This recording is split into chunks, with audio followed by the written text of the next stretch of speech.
Hello everyone. In this segment, we will be doing the topic called Chief Minister. जो Chief Minister का topic है वो prime minister के topic से बहुत सिमिलर है।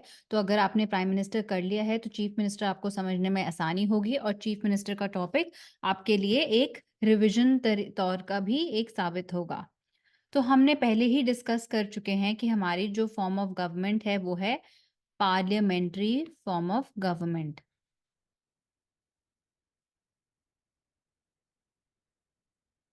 पार्लियामेंट्री फॉर्म ऑफ गवर्नमेंट में क्या होता है कि जो गवर्नर है वो नॉमिनल एग्जीक्यूटिव होते हैं यानी कि डी ज्योर एग्जीक्यूटिव अथॉरिटी, और जो चीफ मिनिस्टर होते हैं वो रियल एग्जीक्यूटिव अथॉरिटी होती है स्टेट्स में। जो गवर्नर होते हैं वो हेड ऑफ द स्टेट होते हैं और चीफ मिनिस्टर जो होते हैं वो होते हैं हेड ऑफ द गवर्नमेंट। तो ये सिमिलर पोजीशन है, जैसे प्राइम मिनिस्टर की यूनियन गवर्नमेंट सेंट्रल गवर्नमेंट में पोजीशन है, वैसे ही चीफ मिनिस्टर का रोल स्टेट गवर्नमेंट में सिमिलर है। तो हमने पार्लियामेंट्री फॉर्म ऑफ गवर्नमेंट का मॉडल ही अडॉप्ट किया है eight the level of state government. अब हम देखेंगे अपॉइंटमेंट कैसे होती है चीफ मिनिस्टर की।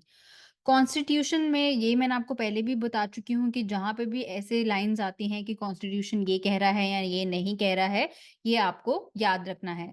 तो कॉन्स्टिट्यूशन में कोई भी स्पेसिफिक प्रोसीजर नहीं है सिलेक्शन और अपॉइंटमेंट का चीफ मिनिस्टर का। यही लिखा हुआ है आर्टिकल्स 164 में कि चीफ मिनिस्टर जो हैं वो अपॉइंट किए जाएंगे गवर्नर के द्वारा। लेकिन इसका मतलब ये नहीं है कि गवर्नर को फ्री है कि वो किसी को भी अपॉइंट कर सके चीफ मिनिस्टर।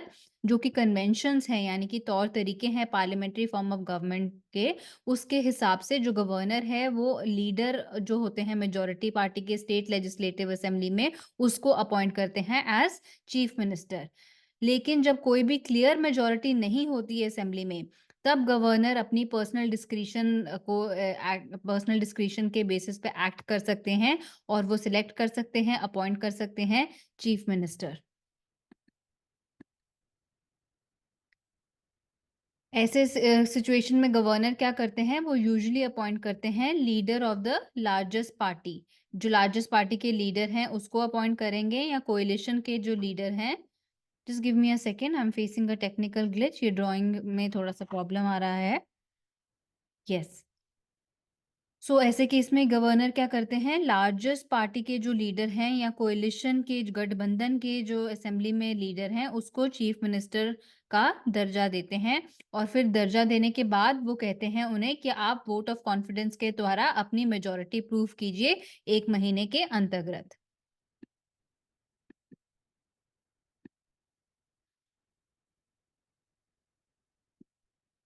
गवर्नर अपनी इस केस में इंडिविजुअल जजमेंट को एक्सरसाइज कर सकते हैं।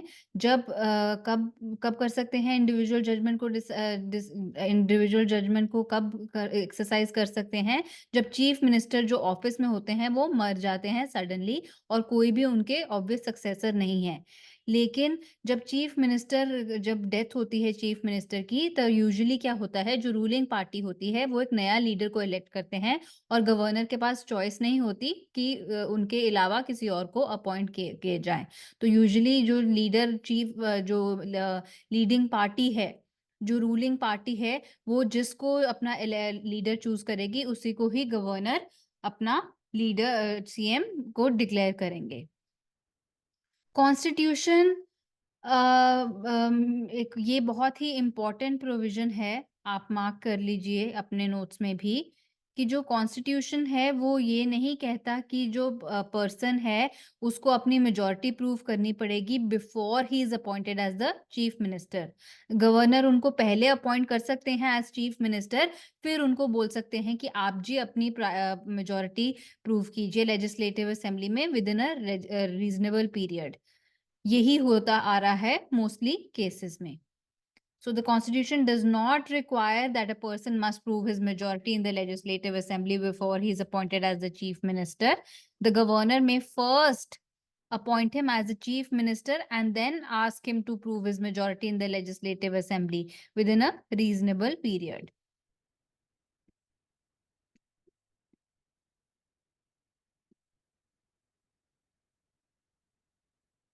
अगर कोई व्यक्ति स्टेट लेजिस्लेचर का मेंबर नहीं है, क्या उसको सीएम का अपॉइंट किया जा सकता है?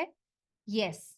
अगर कोई व्यक्ति स्टेट लेजिस्लेचर का हिस्सा नहीं भी है, उसको भी सीएम अपॉइंट किया जा सकता है, लेकिन सिर्फ और सिर्फ 6 मंथ्स के लिए। सिर्फ 6 मंथ्स के लिए, जिसके अंतर्गत वो एक मैंडेटरी है कि वो इलेक्ट हों as a member of the state legislature. और अगर वो नहीं हो पाएंगे member elect as member of lower house और upper house in the case of bicameral legislature, तो वो चीफ मिनिस्टर का दर्जा नहीं अपना सकते। कॉन्स्टिट्यूशन कहता है कि चीफ मिनिस्टर है वो किसी भी दोनों हाउसेस के किसी के भी मेंबर हो सकते हैं। यूजुअली जो चीफ मिनिस्टर हैं वो लेजिस्लेटिव असेंबली का भाग होते हैं, यानी कि लोअर हाउस के मेंबर होते हैं। बट बड़े सारे ओकेजन में ऐसा भी हुआ है कि अपर हाउस यानी कि लेजिस्लेटिव काउंसिल से भी चीफ मिनिस्टर हमारे बने हैं।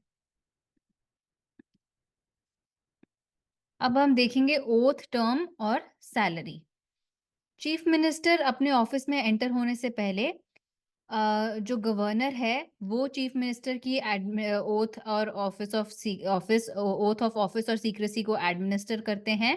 अपनी ओथ में चीफ मिनिस्टर स्वेर करते हैं कि वो कॉन्स्टिट्यूशन ऑफ इंडिया सारा उनका जो that he will bear true faith and allegiance to the constitution of India, और वो सॉवरेनिटी और इंटेग्रिटी को अपहोल्ड करेंगे और वो फेथफुली और कॉन्शियसली डिस्चार्ज करेंगे ड्यूटीज अपने ऑफिस की।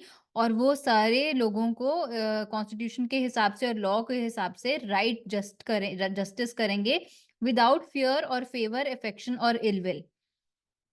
वो ओथ ऑफ सीक्रेसी भी लेते हैं। ओथ ऑफ सीक्रेसी में चीफ मिनिस्टर स्वेर करते हैं कि वो डायरेक्टली या इनडायरेक्टली कम्युनिकेट नहीं करेंगे, रिवील नहीं करेंगे किसी भी इंसान को कोई भी ऐसा मैटर जो उनकी कंसिडरेशन के अंदर आया है और या जो उनको पता चला है, बिकॉज क्योंकि वो मिनिस्टर हैं, एक्सेप्ट जब उनको अपनी ड्यूटीज डिस्चार्ज करनी है। तो वो जो उनको मिनिस्टर होने के नाते इंफॉर्मेशन आई है जो बाहर नहीं जानी चाहिए, तो वो ऐसी कोई भी इंफॉर्मेशन नहीं देंगे अनलेस एंड अनटिल कोई ऐसी इंफॉर्मेशन है जो उनको अपनी ड्यूटीज को डिस्चार्ज करने के लिए मैंडेटरी है। जो चीफ मिनिस्टर का टर्म है वो फिक्स्ड नहीं है। वो ऑफिस होल्ड करते हैं during the pleasure of the governor, लेकिन इसका मतलब ये नहीं है कि गवर्नर उनको मनचाहे अपने कभी भी डिसमिस कर सकते हैं। चीफ मिनिस्टर डिसमिस नहीं किए जा सकते गवर्नर के द्वारा जब तक वो लेजिस्लेटिव असेंबली की मेजोरिटी सपोर्ट सिक्योर करते हैं। अगर वो असेंबली की कॉन्फिडेंस खो दें तब वो रिजाइन करेंगे और गवर्नर भी उनको डिसमिस कर सकते हैं। जो सैलरी है, अलाउंसेस है चीफ मिनिस्टर की, वो डिटरमाइन की जाती है स्टेट लेजिस्लेचर के द्वारा। अब हम देखेंगे powers and functions of chief minister. तो powers and functions of chief minister को हिस्सों में बांटा गया है। पहला हिस्सा है in relation to the council of minister, की उनका काउंसिल ऑफ मिनिस्टर्स के रिलेशन में उनकी पावर्स और फंक्शंस क्या हैं चीफ मिनिस्टर की। तो जो गवर्नर है वो सिर्फ वही लोगों को मिनिस्टर अपॉइंट करते हैं जिनको चीफ मिनिस्टर रेकमेंड करते हैं। चीफ मिनिस्टर ही एलोकेट करते हैं पोर्टफोलियोज और रीशफल करते हैं पोर्टफोलियोज को मिनिस्टर्स के बीच में। वो किसी मिनिस्टर को बोल सकते हैं रिजाइन करने को या एडवाइस कर सकते हैं गवर्नर को कि मिनिस्टर को डिसमिस कर दें अगर उनका ओपिनियन उस मिनिस्टर से मैच ना हो। वो प्रिसाइड करते हैं मीटिंग्स काउंसिल ऑफ मिनिस्टर्स की और इन्फ्लुएंस करते हैं काउंसिल ऑफ मिनिस्टर्स के सभी डिसीजंस को। वो गाइड करते हैं, डायरेक्ट करते हैं, कंट्रोल करते हैं, कोऑर्डिनेट करते हैं एक्टिविटीज सारे मिनिस्टर्स की। वो काउंसिल ऑफ मिनिस्टर्स का कोलैप्स भी ला सकते हैं अगर वो रिजाइन करें। तो अगर वो रिजाइन करेंगे, चीफ मिनिस्टर हेड हैं काउंसिल ऑफ मिनिस्टर के, वो रिजाइन करेंगे या उनकी डेथ हो जाएगी तो council of ministers automatically dissolve हो जाएगा। अगर वो रिजाइन करेंगे या डेथ हो जाएगी किसी और मिनिस्टर के, ये सिर्फ अगर कोई और मिनिस्टर रिजाइन करे या कोई और मिनिस्टर की डेथ हो तो वो मेरे लिए एक वेकेंसी क्रिएट करता है जो चीफ मिनिस्टर फिल कर देंगे। लेकिन अगर चीफ मिनिस्टर मर जाएं और चीफ मिनिस्टर रिजाइन कर दें तो काउंसिल ऑफ मिनिस्टर्स पूरा कोलैप्स कर जाएगा। तो उनके पास पावर है काउंसिल ऑफ मिनिस्टर्स को कोलैप्स करवाने की। In relation to the governor, governor के रिलेशन में उनकी क्या है पावर्स एंड फंक्शंस। उनके पास जो जो प्रिंसिपल चैनल ऑफ कम्युनिकेशन है गवर्नर के बीच और काउंसिल ऑफ मिनिस्टर्स के बीच, ये चीफ मिनिस्टर की ड्यूटी है कि वो गवर्नर को कम्युनिकेट करें सारे स्टेट के वो डिसीजन जिस पे काउंसिल ऑफ मिनिस्टर्स डिसीजन लेते हैं, जो कि एडमिनिस्ट्रेशन से रिलेटेड है और जो भी लेजिस्लेशन के प्रपोजल्स हैं उनको। ये चीफ मिनिस्टर की ड्यूटी है कि वो सारी इंफॉर्मेशन जो कि एडमिनिस्ट्रेशन से रिलेटेड है और प्रपोजल्स फॉर लेजिस्लेशन से रिलेटेड है, ये हमने डिस्कस कर लिया है कि वो चीफ मिनिस्टर ही गवर्नर को इंफॉर्मेशन देंगे। इसके अलावा अगर गवर्नर रिक्वायर करे कोई ऐसा मुद्दा जिस पे काउंसिल ऑफ मिनिस्टर्स ने डिसीजन ले लिया है, लेकिन जिस पे डिसीजन मिनिस्टर ने ले लिया है बट काउंसिल ऑफ मिनिस्टर्स ने उस मुद्दे को डिस्कस नहीं किया है, तो गवर्नर रिक्वेस्ट कर सकते हैं प्रेसिडेंट की तरह कि आप उस पे डिस्कशन कीजिए।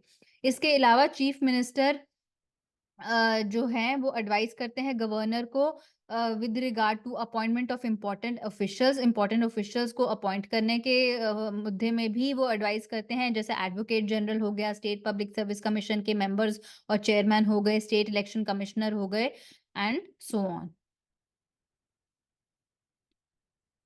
और in relation to state legislature उनका क्या है, क्या मेंबर क्या उनकी पावर्स हैं, वो एडवाइस करते हैं गवर्नर को कि जो विद रिगार्ड टू समनिंग मतलब बैठक बिठाना और प्रोरोग करना एंड करना सेशंस स्टेट लेजिस्लेचर के, वो रेकमेंड कर सकते हैं dissolution of legislative assembly governor को किसी भी समय, और वो अनाउंस करते हैं गवर्नमेंट की पॉलिसीज को हाउस के फ्लोर पे।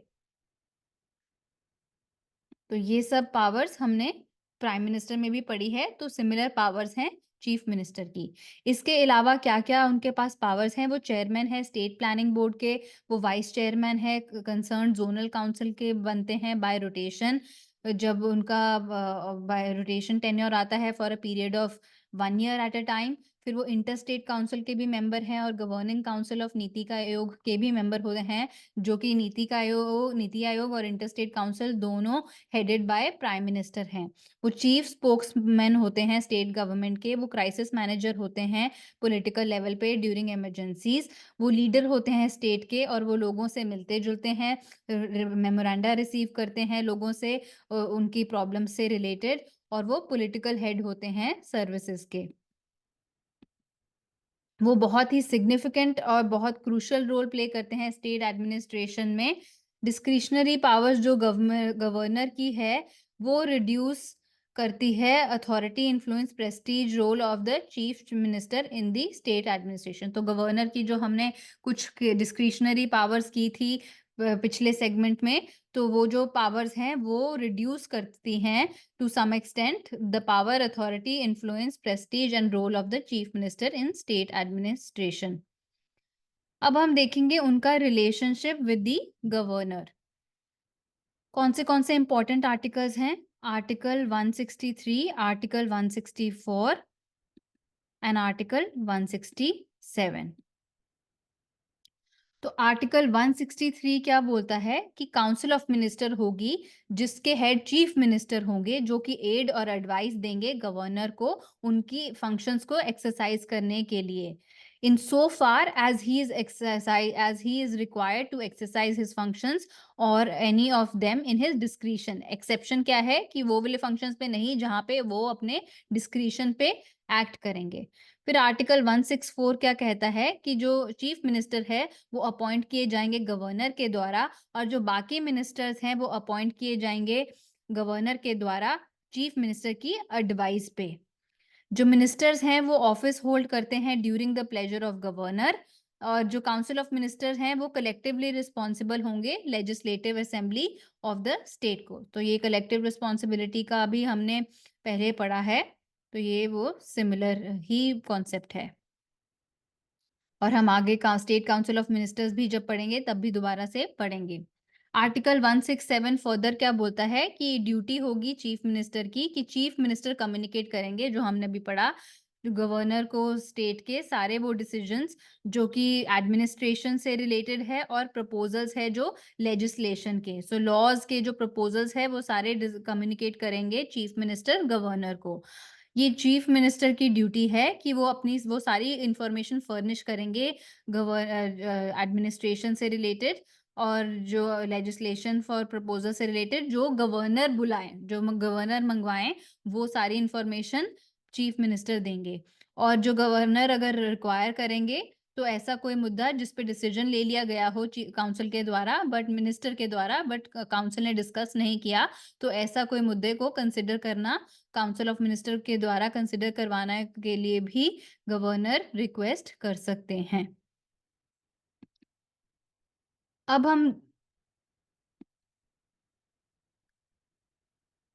इसी से हमारा जो चीफ मिनिस्टर का टॉपिक है वो खत्म हुआ। अब हम करेंगे स्टेट काउंसिल ऑफ मिनिस्टर्स। जो कॉन्स्टिट्यूशन हमने अभी बात की, बार बार बात करते आ रहे हैं, जो कि कॉन्स्टिट्यूशन ऑफ इंडिया है वो प्रोवाइड करता है एक parliamentary system of government in states on the pattern of union. जो काउंसिल ऑफ मिनिस्टर्स है वो हेड किए जाते हैं चीफ मिनिस्टर के द्वारा। जो चीफ मिनिस्टर है वो रियल अथॉरिटी है पॉलिटिकल एडमिनिस्ट्रेटिव सिस्टम स्टेट के। जो काउंसिल ऑफ मिनिस्टर्स हैं is constituted and function in the same way. वो कॉन्स्टिट्यूट भी सेम तरीके से होते हैं और फंक्शन भी सेम प्रकार से होते हैं जिस प्रकार मिनिस्टर्स होते हैं at the level of centre.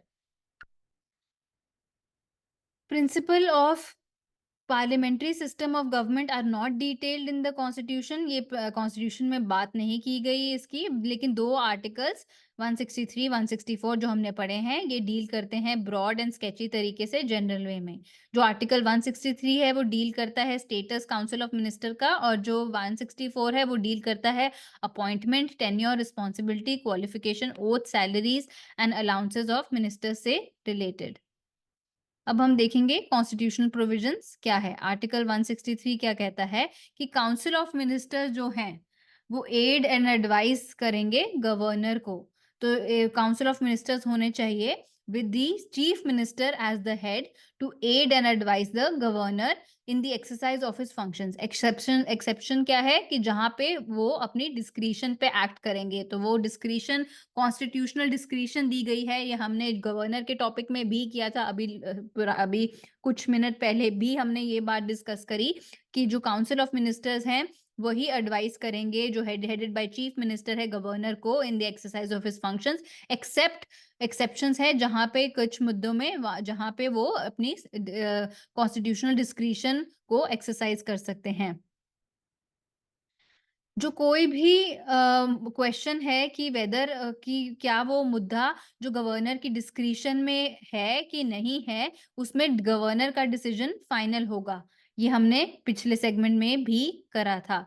और जो वैलिडिटी होगी गवर्नर के एक्शन की, वो इस कोर्ट में क्वेश्चन नहीं होगी कि उनको इस तरीके से अपने डिस्क्रिशन में एक्ट नहीं करना चाहिए था। जो एडवाइस दी जाएगी मिनिस्टर्स के द्वारा गवर्नर को, वो कोर्ट में इंक्वायर नहीं होगी। बाकी प्रोविजंस क्या हैं? The chief minister shall be appointed. जो चीफ मिनिस्टर है वो अपॉइंट किए जाएंगे गवर्नर के द्वारा, और जो बाकी मिनिस्टर्स हैं वो अपॉइंट किए जाएंगे गवर्नर के द्वारा on the advice of chief minister. लेकिन जो स्टेट्स हैं छत्तीसगढ़, झारखंड, मध्य प्रदेश, उड़ीसा, वहां पे मिनिस्टर होंगे एक एडिशनल जो उनके द्वारा अपॉइंट किए जाएंगे, जो कि इंचार्ज होंगे ट्राइबल वेलफेयर के, और जो कि इंचार्ज होंगे welfare of scheduled caste and backward class और एनी अदर वर्क। पहले स्टेट ऑफ बिहार भी थी इसके अंदर, बट स्टेट ऑफ बिहार को एक्सक्लूड किया गया 94th अमेंडमेंट 2006 के द्वारा। ये इंपॉर्टेंट पॉइंट है, इस पे क्वेश्चन भी पूछा जा चुका है कि नंबर ऑफ मिनिस्टर्स कितने होंगे। तो number of ministers including chief minister को इंक्लूड करते हुए काउंसिल ऑफ मिनिस्टर में वो नहीं हो सकते 15% से ज्यादा। 15% of what? Of the total strength of legislative assembly of the state. तो लेजिस्लेटिव असेंबली की जो स्ट्रेंथ है उस स्ट्रेंथ के 15% से ज्यादा मेंबर्स नहीं हो सकते ministers. So the number of ministers including the chief minister shall not be less than 12। ये और 12 से कम नहीं होने चाहिए। ये प्रोविजन ऐड किया गया 91st अमेंडमेंट एक्ट 2003 के द्वारा। जो मेंबर है हाउस के a member of either house of the state legislature belonging to any political party who is disqualified on the ground of defection shall also be disqualified to be appointed as a member. तो अगर कोई member है वो disqualify किए गए हैं anti defection law के अंतर्गत, तो वो डिस्क्वालिफाइड हैं कि वो मिनिस्टर भी नहीं बन सकते। ये ऐड भी किया गया था 91st अमेंडमेंट एक्ट 2003 के द्वारा। जो मिनिस्टर्स हैं वो अपना ऑफिस होल्ड करते हैं during the pleasure of the governor. जो काउंसिल ऑफ मिनिस्टर्स हैं वो कलेक्टिवली रिस्पॉन्सिबल होंगे स्टेट लेजिस्लेटिव असेंबली को। जो गवर्नर है वो एडमिनिस्टर करेंगे oaths and office of secrecy to a minister. जो मिनिस्टर हैं जो मेंबर नहीं है स्टेट लेजिस्लेचर के for a period of 6 consecutive months, वो मिनिस्टर नहीं रहेंगे।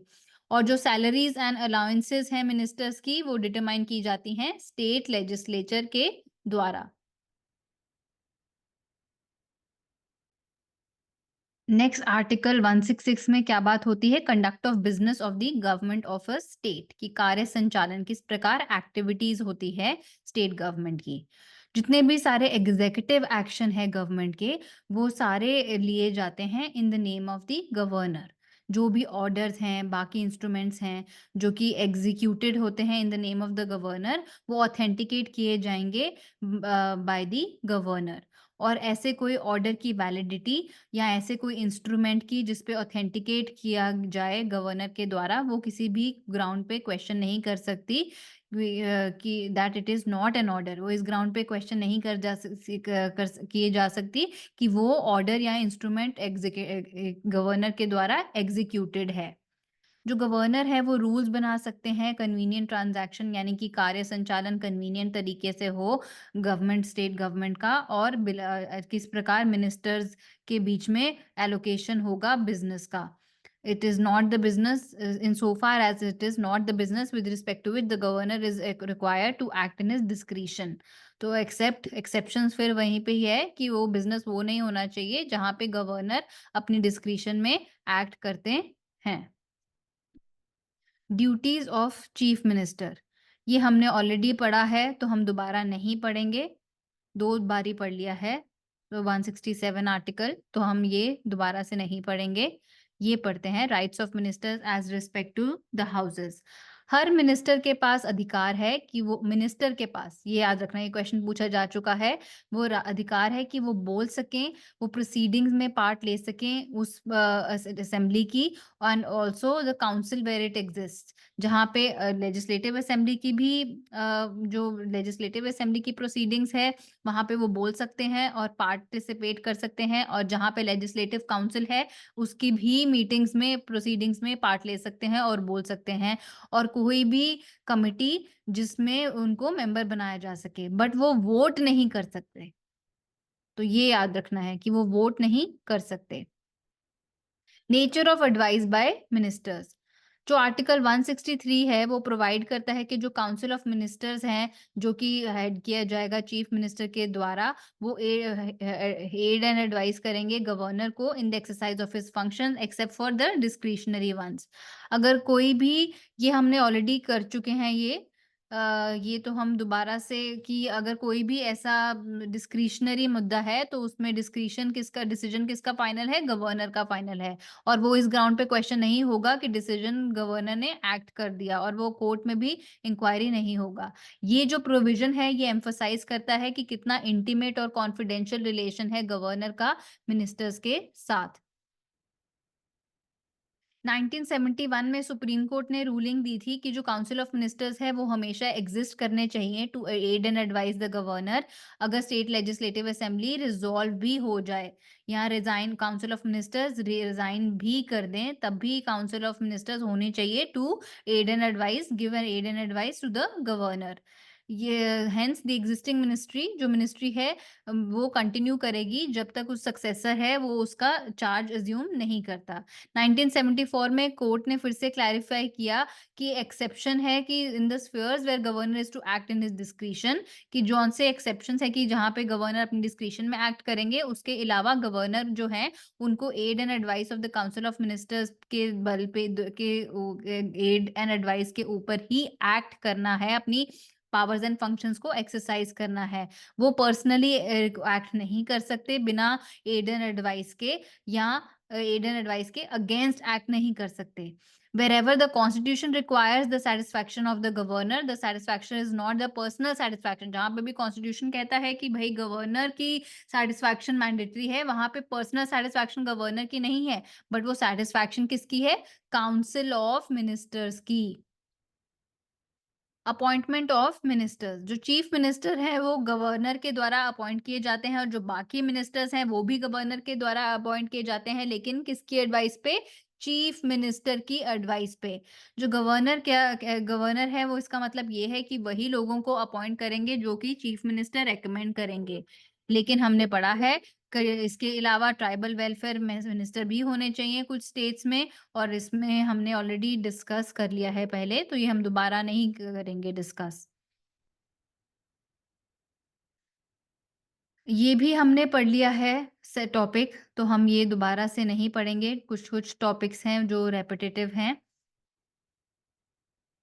तो हम रेपिटेटिव टॉपिक्स को नहीं पढ़ेंगे।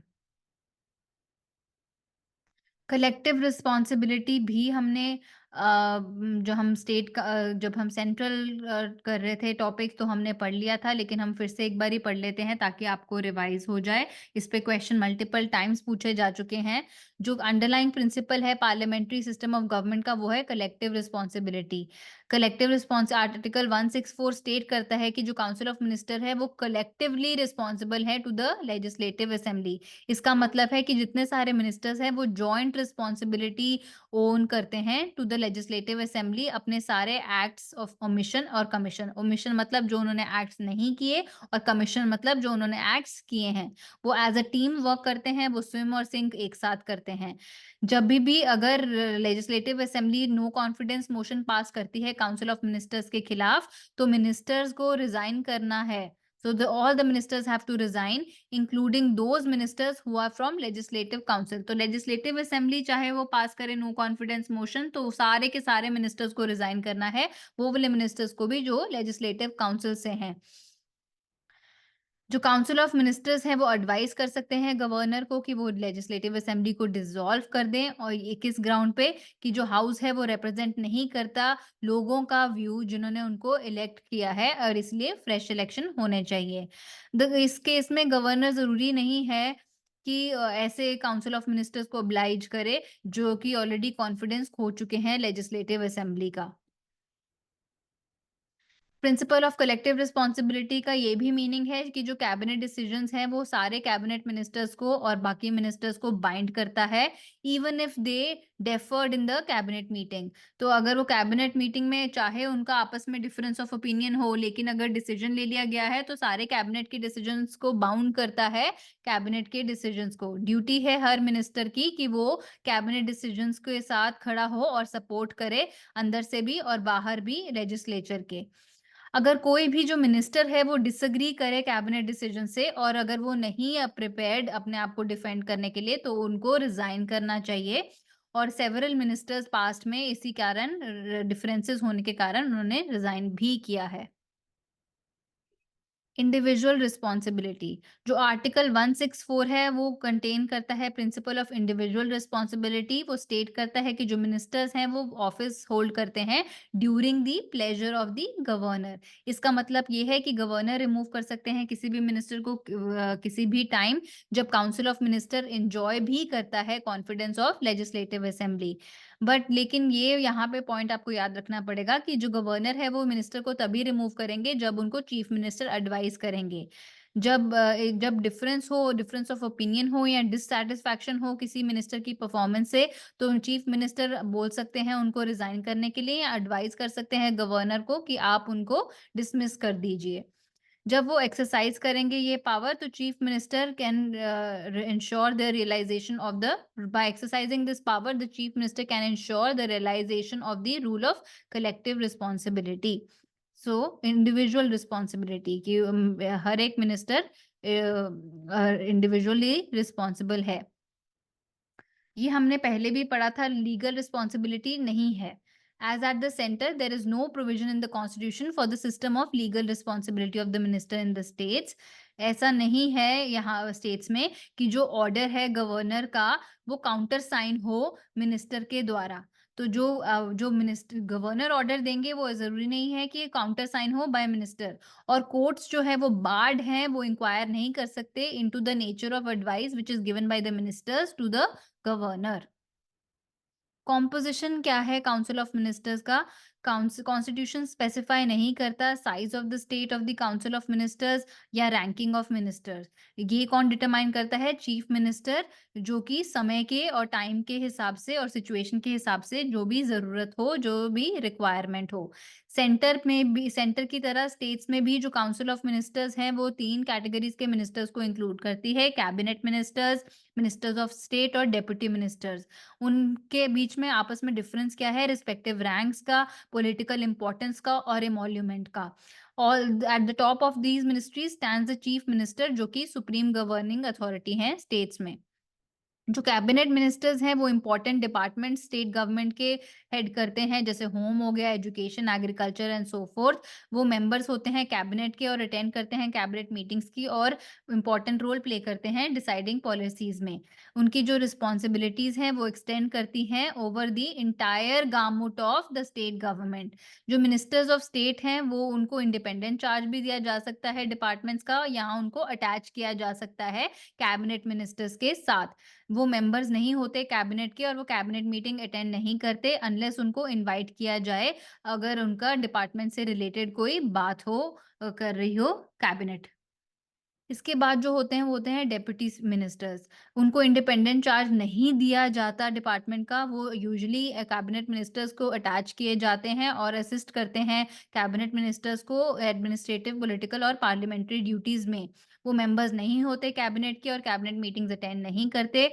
Eight times council of ministers में also included deputy chief minister. जो डेप्यूटी चीफ मिनिस्टर है ये लोकल पॉलिटिकल रीजंस के कारण अपॉइंट किए जाते हैं। कैबिनेट क्या है? कैबिनेट है स्मॉलर बॉडी जो कि न्यूक्लियस है काउंसिल ऑफ मिनिस्टर्स का। इसमें सिर्फ कैबिनेट मिनिस्टर्स होते हैं। ये रियल सेंटर ऑफ अथॉरिटी होती है स्टेट गवर्नमेंट में। इसके क्या क्या फंक्शंस होते हैं? हाईएस्ट डिसीजन मेकिंग अथॉरिटी होती है पॉलिटिकल एडमिनिस्ट्रेटिव सिस्टम में। चीफ पॉलिसी फॉर्मुलेटिंग बॉडी होती है स्टेट गवर्नमेंट में। सुप्रीम एग्जीक्यूटिव अथॉरिटी होती है स्टेट गवर्नमेंट में। चीफ कोऑर्डिनेटर होती है स्टेट एडमिनिस्ट्रेशन की। एडवाइजरी बॉडी होती है गवर्नर को, जो एडवाइस करती है। चीफ क्राइसिस मैनेजर होती है, सारी इमरजेंसी सिचुएशंस के साथ डील करती है सारे लेजिस्लेटिव और फाइनेंशियल मैटर्स के साथ, और एक कंट्रोल करती है, एक्सरसाइज करती है कंट्रोल ओवर हायर अपॉइंटमेंट, जैसे कॉन्स्टिट्यूशनल अथॉरिटीज होगी, सीनियर सेक्रेटेरिएट एडमिनिस्ट्रेटर्स हो गए। कैबिनेट कमिटीज क्या होती हैं? जो कैबिनेट है वो कैबिनेट कुछ कमिटीज के द्वारा काम करता है, जिनको हम बोलते हैं कैबिनेट कमिटीज। 2 प्रकार की कमिटीज होती हैं, स्टैंडिंग और एड हॉक। जो स्टैंडिंग होती हैं वो परमानेंट होती हैं, जो एड हॉक होती हैं वो टेम्परेरी नेचर की होती हैं। ये सेटअप की जाती हैं चीफ मिनिस्टर के द्वारा अकॉर्डिंग टू दी टाइम की, जो भी समय की और सिचुएशन की जरूरत हो तो ही उसी के हिसाब से अपॉइंट की जाती हैं। उनका नंबर, उनका नोमेनक्लेचर और कॉम्पोजिशन वेरी करता है फ्रॉम टाइम टू टाइम। वो इश्यूज सॉर्ट आउट करती हैं, प्रपोजल्स फॉर्मुलेट करती हैं, बट डिसीजंस भी लेती हैं। लेकिन कैबिनेट जो है वो उनके डिसीजंस को रिव्यू कर सकता है। तो इसी से हमारा जो टॉपिक है chief minister and state council of ministers, ये खत्म होता है। हम नेक्स्ट सेगमेंट में समझेंगे ऑफिस ऑफ प्रॉफिट।